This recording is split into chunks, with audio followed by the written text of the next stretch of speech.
Hari ini yang dilakukan adalah OJK bersama Bursa dan KSCI telah mengajukan proposal solusi yang pada prinsipnya menjawab keseluruhan concern dan isu yang terkait dua hal utama tadi. Dan kemudian kami sudah memiliki rencana untuk melakukan pemenuhan atas semua isu yang terkait. Kiki, Ketua. Assalamualaikum warahmatullahi wabarakatuh. Selamat sore, salam sejahtera untuk kita semuanya. Pertama, terima kasih atas kehadiran rekan-rekan wartawan yang saya banggakan dan hormati hadir di gedung Bursa. Saya dan Bu Kiki sesuai komitmen kami hari ini juga berkantor di gedung Bursa Efek Indonesia ini. Tadi seperti rekan-rekan ketahui, sesuai dengan kesepakatan dan jadwal kami OJK, kemudian juga SRO yang dalam hal ini dihadiri oleh perwakilan dari Bursa Efek Indonesia dan juga dari Kustodian Sentral Efek Indonesia. Tadi juga ada rekan-rekan dari Danantara ikut hadir dalam pertemuan dengan tim analis dari Index Provider Global yaitu MSCI. Untuk reminder saja, apa yang menjadi concern MSCI itu sangat align atau selaras dengan beberapa program rencana aksi kami yang kemarin Bu Ketua Bu Kiki canangkan dari 8 rencana aksi, khususnya terkait dengan klaster transparansi yang terkait dengan pengungkapan ultimate beneficial ownership dan juga terkait dengan likuiditas untuk mendorong peningkatan free float sebagai kebijakan baru di pasar modal kita.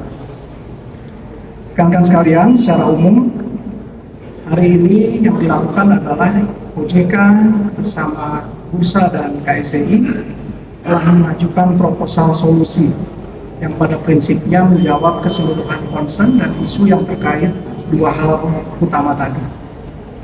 Dan kemudian kami sudah memiliki rencana untuk melakukan pemenuhan atas semua isu yang terkait, yaitu saya bacakan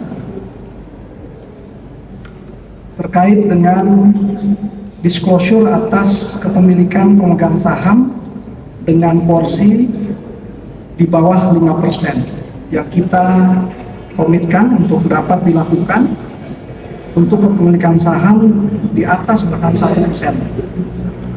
Kemudian yang kedua, kita akan menghadirkan granularity atau lebih merinci klasifikasi investor pada data yang selama ini dilakukan pengelolaannya di KSCI.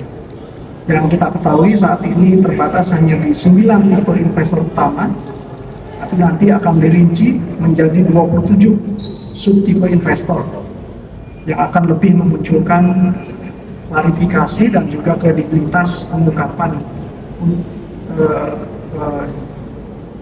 beneficial ownership dari kepemilikan saham tersebut. Kemudian juga yang ketiga, kami juga sudah menyampaikan proposal terkait rencana kenaikan free float dari pengaturan saat ini di minimum 7,5% menjadi 15%. Yang tentu pelaksanaannya akan dilakukan secara bertahap dan dilakukan bersama seluruh pelaku dalam hal ini. Teman-teman sekalian, diskusi pada pertemuan itu berlangsung dengan sangat baik dan kemudian kami mencanangkan akan dilakukan kembali pembahasan di level pertemuan di tingkat teknis. Bahkan dari pihak MSCI menyediakan diri untuk memberikan guidance pada saat menjelaskan bagaimana metodologi dan cara perhitungan yang akan mereka lakukan pada akhirnya. Dan kita bersepakat dan kami akan melakukan regular update kepada publik terkait dengan progres apa yang kami komitmen untuk disediakan sebagai bagian dari menghadirkan transparansi dimaksud.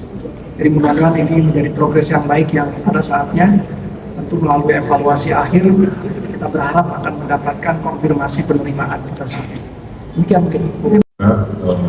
Meeting dengan MSCI berjalan dengan baik dan konstruktif. Sekarang memang the devil is in the detail, harus detail nanti ke depannya. Tentu kami sebagai market participant juga merasa Ini sesuatu yang nantinya tentu akan makin baik untuk pasar modal kita. Mungkin juga observasi tadi dari Ibu Ketua, satu memang secara makro pasar di Asia memang sedang mengalami tekanan dan juga komoditas juga sedang mengalami tekanan. Dan yang melihat hari ini mungkin dari sisi investor terjadi rebalancing. Yang kemarin saya bicarakan bahwa ada uninvestable asset bahasanya atau stok yang dibicarakan oleh MSCI itu sekarang yang kalau dilihat adalah peningkatan investment dari institusi baik dari dalam dan luar negeri untuk saham-saham yang memiliki ciri-ciri, satu memiliki fundamental yang baik, kedua memiliki likuiditas yang baik, dan ketiga memiliki juga valuasi yang baik dan juga cash flow yang baik. Itu bisa dilihat dari top 20 stocks yang ada yang mengalami peningkatan dan juga top 20 stocks yang mengalami penurunan.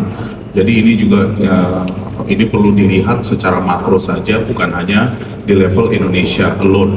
Ya, saya rasa ini rebalancing dan ini menurut saya sih sesuatu yang nantinya akan baik. Nggak semua bakal overnight. Saya tahu waktu tadi siang saja ada beberapa wartawan tanya besok bagaimana. Yang penting adalah progres yang kita lakukan day by day.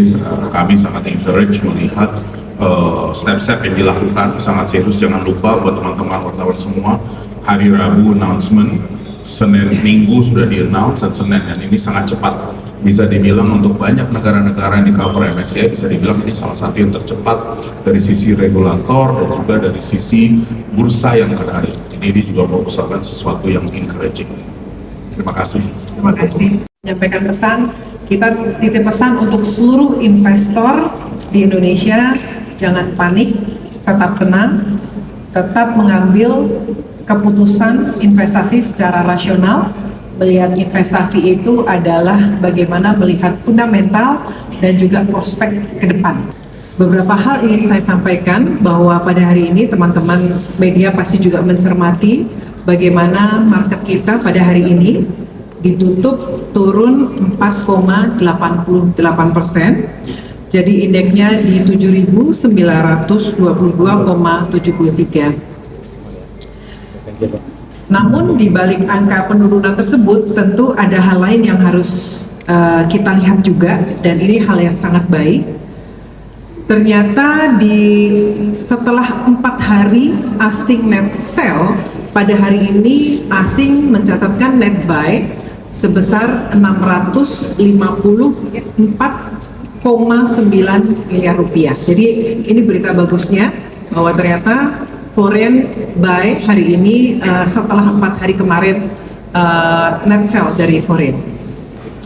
Kemudian kalau kita lihat teman-teman ya, secara regional, indeks-indeks di regional juga minus ya. Kalau kita lihat di Kospi Korea itu minusnya bahkan jauh lebih dalam, 5% lebih ya, 5,4%. Kemudian di Hong Kong, kemudian India, Singapura, dan Tiongkok juga secara regional melemah. Juga emas juga melemah pada hari ini. Jadi kita melihat ya ini juga untuk perspektif yang lebih luas dan lebih global begitu ya. Jadi market kita hari ini walaupun turun, tapi ada hal-hal baik yang bisa kita lihat.